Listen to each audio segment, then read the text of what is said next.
Okay, National College Football Roundup. Got to start with this game, right? The Turnpike rivalry. That's what they call it, right? They call it the Turnpike something. Yeah, it's weird when you try and. It's almost like they tried to commercialize the game into a rivalry. You can't do that. It's got to naturally play out on the field. But last year was a good one. Don't know if this year is going to be a good one, but they got a little bit of a rivalry going on. I like it. I wish we played Tulsa every year. Yeah, you've said that a lot. So Tulsa traveling to Stillwater to take on Oklahoma State. Two teams that did not start the season off the way that they wanted. Tulsa, and I know they had some guys suspended there for the first half, but goodness, man. I mean, losing to UC Davis, it's awful. I don't know what else to say. Davis Brin did not look good at quarterback for the Golden Hurricane in that one. And Oklahoma State didn't look much better, right? They got the win, though. That's important. Tulsa lost. Oklahoma State at least won over Missouri State. But I am excited to not watch Shane Illingworth play football, hopefully. I'm excited to watch this new and improved Spencer Sanders Mike Gundy has been talking about. Now, I don't think it's been confirmed that he's playing. I'm going to choose to believe that he is, but had to miss the opener for what sounds like COVID. So maybe Deneric Prince and Shamari Brooks in that Tulsa running game can make this one interesting. I don't really see that happening against that Oklahoma State defense.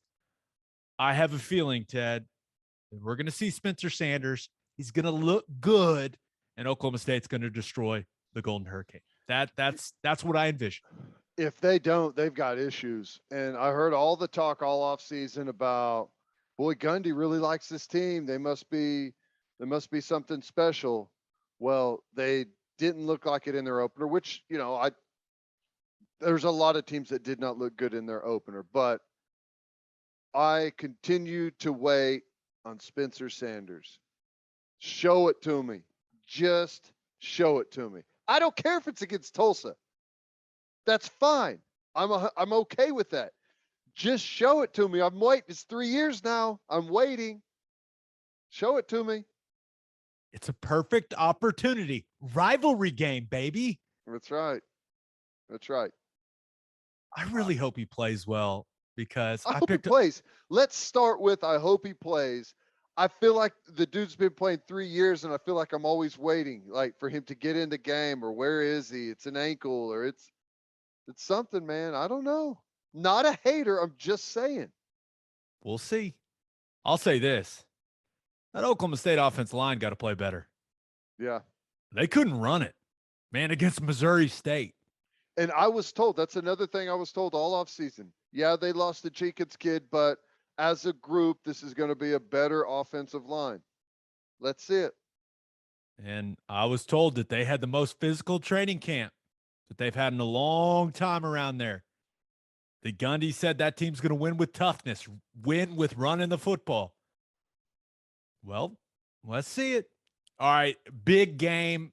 Not the biggest game, in my opinion, but a big game. Number 12, Oregon, traveling to Columbus to take on number 3, Ohio State.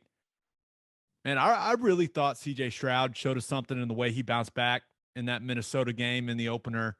Their skill guys are just stupid. I mean, stupid.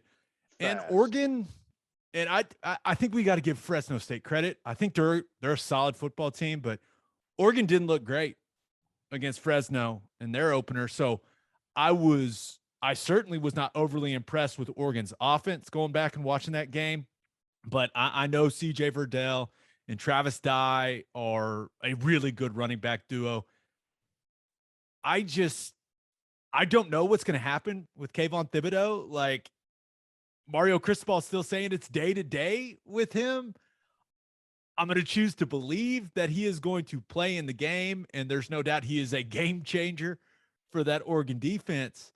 But it all comes down to this for me, Ted. I just don't trust Anthony Brown. I don't think he brings enough to the table as a passer for Oregon to go into the horseshoe and beat Ohio State. Even though that Ohio State defense was very underwhelming against Minnesota. Anthony Brown, when I watch him play, I'm not like, yep, that's the guy that's going to go into Columbus and win. Don't see it. No, I'm totally with you. First off, with Ohio State, I'm giving them more credit than I think most people are. You mentioned it with C.J. Stroud. I thought he showed some real resilience for your first start. I mentioned it Sunday. That was a hornet's nest. Minnesota was ready to play that football game. They had a great game plan. They played their tails off. The crowd was fantastic. That's a tough first start, and I thought he performed well. Got off to a slow start, not a bad start, but a slow start, and ended up looking really good. Thibodeau ain't playing, man. Someone rolled up on his leg, and he got scared of the draft money. He walked off the field. It is, well, I was going to say impossible. It's not impossible. If you walk off the field, you can almost always continue to play. You can, unless you're scared of getting injured and losing the draft money. That's what happened, in my opinion. So you're saying it basically gave him an opportunity to opt out, essentially, right? Yeah. Kind of what you're thinking? Well, maybe not for the whole season. Yeah, opt out of the tough games. You got to imagine this is the one, though, that he wants to play in, man. I hope so. If he doesn't play in this game, in my opinion, it loses a ton of its luster. I'm with you. I agree with that. I hope he plays. We want to see the top talent against the top talent. So I hope he plays, but I don't know. I saw that look on his face, and I could see, as he went down to the ground, I could see like the dollar bills like spewing out. He's like, no. It's going to be hard to get over that and get back in there for him, I think. Yeah. I will say this. Ohio State now, they've been a little shaky in the back end of that defense. Like they keep producing just ridiculous defensive linemen. I think they had 3 linebackers at the Senior Bowl last year. Like they've got guys in the front 7, but they're giving up some plays in the back end. And when you look at Johnny Johnson and Micah Pittman, those types of guys that Oregon have, they got speed at receiver, man. So if Anthony Brown can play well, maybe that game is really fun. I don't think it's going to be. I think Ohio State's going to control that one, but I do hope Thibodeau plays. I do. I think Ohio State spanks them, but you're right about the secondary. And it's weird because I feel like there's like a 3 or 4 year stretch with Eli Apple and, just one after another where they're Okuda, all those guys. Top 10 corner every single year, it felt like. Yeah. So we'll see. That's a fun game, though. But the game of the week, a game I have been talking about all offseason, number 10 Iowa at number 9 Iowa State. The first ever matchup between these two teams, with both teams ranked in the top 10 of the AP poll. A massive game for Matt Campbell, Ted. I have been waiting for this game for months, and it is here, baby. Well, it's the game of the weekend for me too, but other than OUWCU, of course, we are beyond excited for that matchup. But to the listeners, don't expect a thrilling football game. This is going to be Clemson, Georgia 2.0. This game every year is like, 14-12, 9-6, 21-17. It's going to be a low scoring game. And I have no idea what to think of Iowa State. No clue. I don't know how an experienced team like them, with the expectations, with coming out a year ago and losing the opener, would struggle like they did in week one. Look ahead, possibly. I've just got this overwhelming feeling that Iowa State is going to show up and get beat by Iowa yet again. I want them to win. I feel like it's going to be a blowout for Iowa State. Like they come out and just like jump all over them and have one of those moments where they just finally get over the hump, or it's doom. 2019, 18-17, 2018, 13-3. You can find some hope though in the 2017 score between those two teams.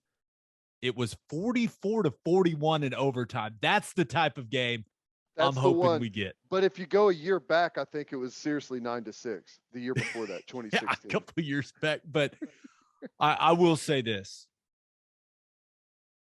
If Iowa State wants to be respected, right? Because right now I feel like when people talk about them, especially nationally, it's like, oh man, that's so cute. Look at Iowa State. Look at what Matt Campbell has done. I think they have some people's respect. I don't think anyone fears playing them. And if they want to reach that level, if they want to be a team and a program where when they come to town, the other team looks at the film and goes, oh, shit, here comes Iowa State. If they want to be truly respected, and I mean truly respected in college football, they have to beat Iowa on Saturday. College game day is there. That Jack Tri Stadium is going to be insane. It is. It's a great home environment, anyways. But for I'm the telling first you right top now, 10, Jamie Pollard, the athletic director, he's letting more people into that game than should be allowed in that stadium. I'm guaranteeing that. He's letting what's it hold, like 65 or so? Yeah. Hey, Fire Marshal's going to turn a blind eye to that game. It's going to be nuts. And when you look at what these teams have put on tape in their one game, Iowa destroyed what we think is a good Indiana team. Just punched them in the face, and that game was over in the first quarter. I mean, Michael Penix could not do anything against that Iowa defense. So they're carrying a lot of momentum. Like they are carrying confidence into this football game, especially defensively. On the other hand, Iowa State did not look good against Northern Iowa. At no point in the game did they look like they were in control. Never. They couldn't run the football. I mean, Purdy was fine. He had to run the football a lot. They could not get their traditional run game going with Breece Hall. If they cannot run the football against Iowa, they are in trouble. And Tyler Goodson from Iowa, that running back, he's going to rip off some long runs.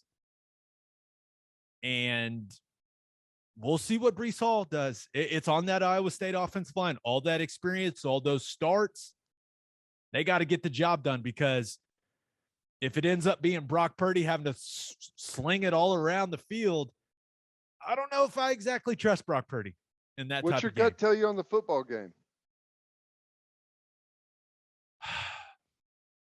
I'm starting to think that Iowa's going to roll, man. But I've been picking Iowa State to win this game for forever, and I'm choosing to believe that bullshit that Iowa State put on tape against Northern Iowa, I went back and watched every snap of that game, because that performance made me look like an idiot after what I said on radio all week. I mean, I looked like a moron. And I don't like looking like a moron, Ted. I like to feel like I know what I'm talking about. Do offenses, you've got Northern Iowa and then you've got Iowa in week 2. Top 10 matchup. You know it's going to be a huge game. You know what you're I know where you're going with this. You got to be able to run your base stuff, man. You have your core plays, right? With Iowa State, they've got their counter concepts. They've got their zone concepts. It's what they run. Should be able to line up and run zone, inside zone. If you can't do it against Northern Iowa, I don't care what shifts and motions you use. I don't care what different personnel groupings. They were getting whooped at the point of attack by Northern Iowa. I watched the game. Iowa's got some good defensive linemen, bro. So I think it's gonna be a rock fight, but I'm sticking to it. I'm sticking to the fact that I believe in Matt Campbell. I do. And if he's not going to beat Iowa this year, then when? Well, it hadn't happened yet. We'll see. And also, Iowa, Spencer Petras. No, I mean that's a horrible quarterback name. Spencer's a horrible. Oh, sorry. Wait a second. Oh gosh, what did you just do? But I'm with you, dude. I've been saying the same thing about Iowa State since last year. I thought they were a great team last year, but they sucked at the beginning of the year last year too. Game 1 looked good in game 3, but I don't know. My gut right now tells me Iowa's going to win the football game. You know but why? I've been saying all year long that Iowa State, this is going to be their season. You know why I want to pick Iowa? Well, if you're like me, you want to pick Iowa. Yeah. Why? You know why? Have you seen their center play? He's legitimately, kid's name is Tyler Linderbaum. He's legitimately maybe the best college center I've ever watched. Wow. Like his athleticism and strength, he's got the wrestling background and all that stuff. Like, I'm not going to use the word aroused, although that is the word that is coming into my head. It is erotic the way that he is everything I wish I could have been as a center. That's the best way to put it. Like, you talk about a football crush. If you watch this game, watch the center from Iowa. I'm sure they'll talk about him a ton on the broadcast. My girl Holly Rowe is going to be part of the broadcast. I know she's going to have some feature dialed up. She loves offensive linemen. Watch Linderbaum. The kid is the standard for the center position in college football right now. Wow. First rounder, no doubt in my mind. That's awesome. They put out some linemen, man. Say what you want about Iowa and being a Big Ten school with no speed, but that strength and conditioning program there has put out some beast on the line of scrimmage. They get results in their strength and conditioning program. Yeah. I'm sticking with Iowa State. Don't like it one bit.